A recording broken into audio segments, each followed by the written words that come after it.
Oyez, gentes dames et braves messires, vous écoutez Ça m'a bien fait lire avec Roméo Frati.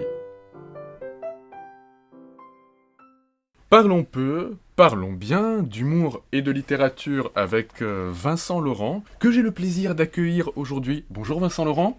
Bonjour Roméo. Merci d'avoir accepté de vous esbaudir avec moi. Plaisir partagé. Esbaudissons-nous donc. Vous êtes libraire, vous êtes en quelque sorte un magicien, puisque les libraires ont cette faculté de transformer tout un pays en nation de lecteurs. Vous exercez votre fabuleux métier dans une librairie de charme, ici à Saint-Germain-en-Laye, et qui s'appelle l'Allée des Feuilles. Que représente une librairie à vos yeux ? Bonjour Roméo, bonjour à tous. Écoutez, une librairie, ça représente tout d'abord un lieu d'accueil. On attache une importance toute particulière à l'accueil à l'allée des feuilles.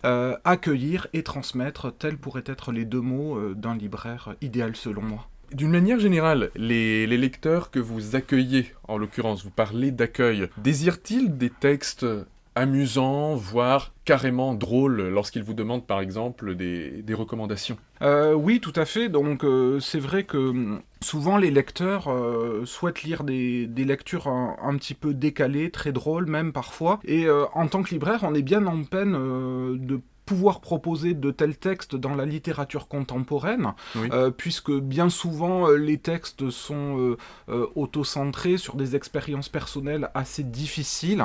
Donc dans cette hypothèse-là, on a du mal à trouver parmi les auteurs actuels des textes drôles.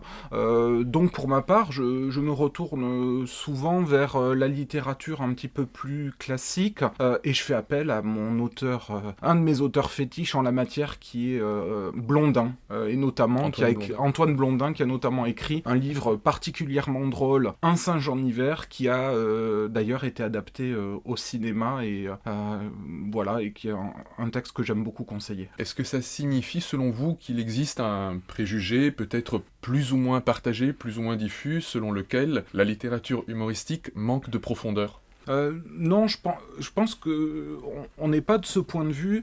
Je pense qu'actuellement, les auteurs aiment parler d'eux. Oui.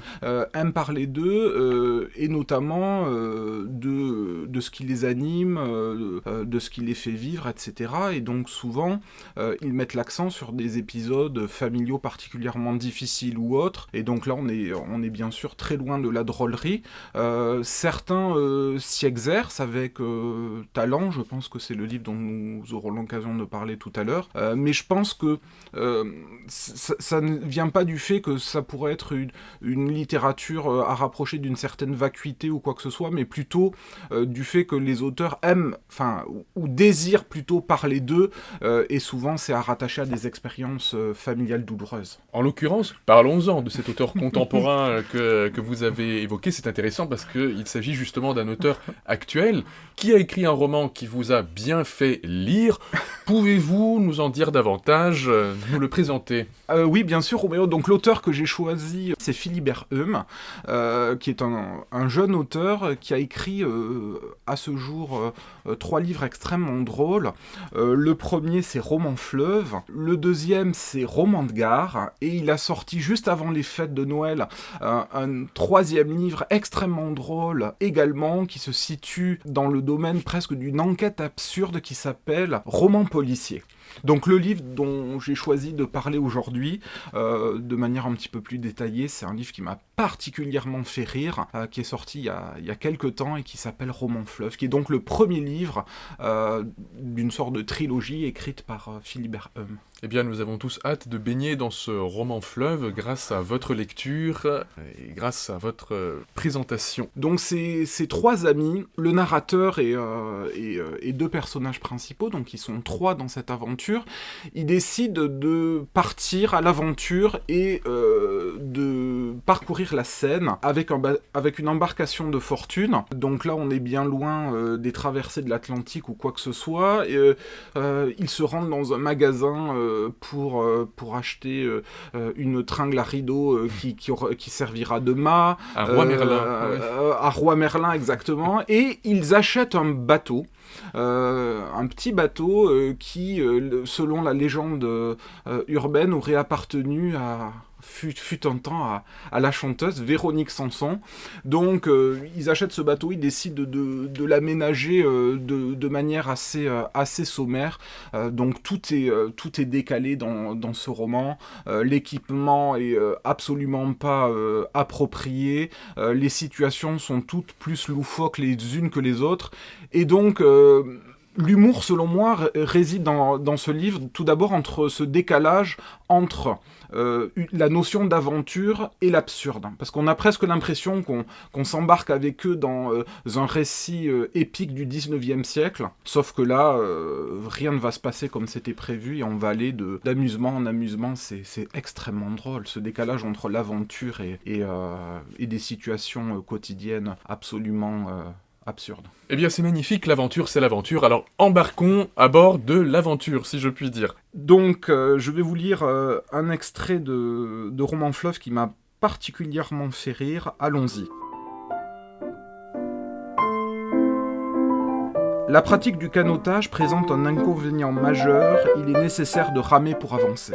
Qui a ramé une fois dans sa vie sait combien il est pénible de ramer une deuxième fois, une troisième, une quatrième, et ainsi de suite. Ramer est une activité rébarbative et passablement ennuyeuse. De plus, c'est fatigant. Pour comparaison, trottiner est moins fatigant, je trouve. Surtout si on ne trottine pas trop vite et qu'on prend soin d'observer des pauses régulières. Telle est du moins mon opinion. Mais le génie des hommes naît de leur paresse. Si l'homme primitif ne s'était pas lassé de marcher, il n'aurait jamais inventé la roue, puis le cheval, la voiture à cheval et enfin la trottinette électrique pour adultes. Non plus l'avion à réaction qui lui permet chaque fois qu'il le désire de passer le week-end à Punta Cana. Cette vérité se confirma le surlendemain, comme nous allons le voir. « Mes amis, dis-je, en ouverture de la deuxième réunion préparatoire, il m'est venu une idée. »« Ah » dit Adrien. « Eh ben, tiens donc, ajouta Vaquet. Je coupai court. Nous allons, gré mature, à notre canoë. J'ai pensé la chose et dessiné des plans. Nous irons demain faire les emplettes. Le lendemain, à la première heure, celle de l'après-midi, nous allâmes au roi Merlin. Que les petits malins qui composent l'essentiel de mon lectorat se tranquillisent, j'écris « Roi Merlin à dessein ». C'est une idée confusément admise dans ma famille qu'il existe un roi des bricoleurs dominicaux. Nous n'y croyons pas comme au bon Dieu, mais presque. C'est un bon roi que ce Merlin, dit régulièrement mon grand-père avec le respect dû au souverain. Les magasins du roi Merlin sont remarquablement lumineux et hauts de plafond, je les aime, on peut se garer devant, il y a toujours de la place. Es-tu sûr qu'ils vendent ici des mâts, s'enquit Adrien, tandis que nous atteignions le rayon tringles et rideaux du roi Merlin de Bois d'Arcy? Que vois-tu là, grand malin, répondis-je. Des tringles, mon petit pote, et des rideaux. D'ailleurs, nous sommes au rayon tringles et rideaux, c'est marqué là. Adrien est bon garçon, je l'ai dit, mais il manque d'imagination. Regarde mieux, et tu verras des mâts, lui dis-je, une forêt de mâts. Plus de mâts, mon vieux, que tu ne pourras jamais t'en figurer. Je leur dis, mes frères, restons simples, choisissons le mât le plus solide, le plus sobre, le moins cher, et tirons-nous en vitesse. Rendus dans le garage des parents d'Adrien où le canot était entreposé, nous fixâmes le mât à l'armature au moyen de la lime et des colliers de serrage. Au bout du compte, le mât branlait un peu, mais pas assez pour nous faire retourner à 17 heures passées au roi Merlin de Bois d'Arcy. D'un commun accord, nous convîmes que cela branlait un peu, certes, mais pas tellement non plus, et qu'à pinailler, toute la sainte journée, nous risquions de ne jamais appareiller. De plus, déclara Vaquet, demain, il fera jour. Le problème du mât étant réglé, il nous restait à trouver la voile. Dans le fond du garage, Adrien avisa un vieux rideau de douche roulé en boule. « Et voilà notre voile, dit-il joyeusement. Légère et souple, la toile à peine tachée d'huile semblait étanche au vent, hormis 2 ou 3 trous que Vaquet s'empressa de colmater au scotch marron. On ne dit pas assez l'importance du scotch marron dans les menus travaux de tous les jours. Le scotch marron peut à peu près tout. Nous embarquerons un rouleau de scotch marron, dis-je à l'approbation générale, et même plusieurs, renchéris-je, soulevant l'enthousiasme d'Adrien et Vaquet. Du scotch, quelle bonne idée! Et marron en plus! Adhésif et haute résistance. Hip hip, hurrah! Après quoi nous allâmes nous reposer. Comme quoi, grâce à votre lecture, nous savons maintenant que le scotch, surtout celui marron, peut nous changer la vie à tous. Alors, Vincent Laurent, il me semble quand même que dans votre lecture, vous accentuez certains mots, voire certains jeux de mots. Vous êtes sensible au jeu de mots ? C'est un humour, selon moi, au-delà de ce qu'on a, des situations, etc., qui sont toutes plus loufoques les unes que les autres, mais c'est ce que j'aime particulièrement dans Roman Fleuve, c'est l'utilisation de la langue. C'est un humour très littéraire. C'est-à-dire que on l'a vu, on est dans des situations extrêmement banales, et le narrateur utilise des digressions. Il va utiliser certains mots assez amusants. Donc pour moi, ce qui m'a particulièrement plu, c'est cet humour des jeux de mots, des situations, des observations, des pas de côté. C'est un humour extrêmement littéraire finalement, un humour très fin. Alors oui, voilà, vous parlez justement d'un humour extrêmement littéraire, extrêmement fin. Généralement, quand on parle d'un texte littéraire, on s'attend a priori à un langage qui est plutôt soutenu, peut-être, Oui. selon l'idée reçue. Mais alors justement, ici, ce qui est assez exquis, c'est que de fait, le langage est soutenu. Le Oui. langage est soutenu, et pourtant on rit, ce qui n'est pas habituel, a priori, avec le langage soutenu. Comment expliquez-vous ce décalage entre rire et langage soutenu ? Alors selon moi, ce qui implique ce rire, c'est justement le décalage entre des situations extrêmement triviales et ce langage beaucoup plus fin, beaucoup plus pointu. Donc l'humour vient selon moi entre le décalage des situations et une langue beaucoup plus soutenue. On aurait tendance à croire, et même à penser en lisant ce livre, au vu des situations, qu'on pourrait utiliser un langage beaucoup plus simple, un langage même parfois très simple. Or, selon moi, voilà, ce qui fait le sel de ce roman, c'est justement d'utiliser un langage extrêmement littéraire pour décrire des situations banales. Alors, vous parlez de situations banales, de digressions qui finalement sont totalement futiles pour la trame du texte. Vous pensez à quoi, par exemple ? Écoutez, à quel moment ? la scène que je viens de décrire justement, où quand là ils veulent aller construire, réaliser ce navire de fortune, comme on sait, c'est presque la légende urbaine, c'est que ils achètent un navire de base à une personne, et cette personne leur révèle, ce qui est assez fascinant, que ce navire de fortune aurait appartenu fut un temps à Véronique Sanson, la chanteuse, et donc on les voit voguer sur la Seine, parcourir la Seine jusqu'à l'océan, et ils passent à un moment devant la maison de Véronique Sanson, ils s'en approchent, bon, ils n'osent pas sonner, voilà.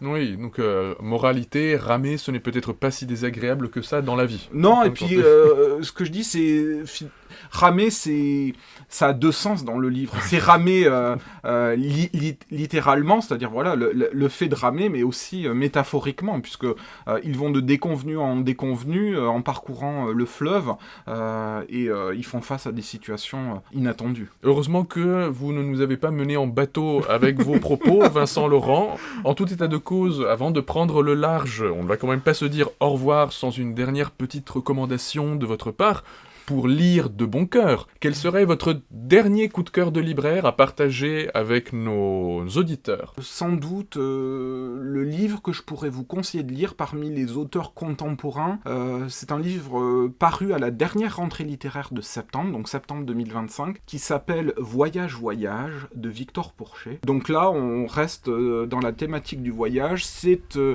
un couple qui bat un petit peu de l'aile et qui décide du jour au lendemain de prendre le large en France et de parcourir les musées les plus insolites. Donc c'est un récit à la fois tendre et drôle que j'ai beaucoup aimé. Merci beaucoup Vincent Laurent. Bon voyage, chères auditrices et chers auditeurs. À vous également Vincent Laurent et jusqu'au revoir. Merci, à bientôt.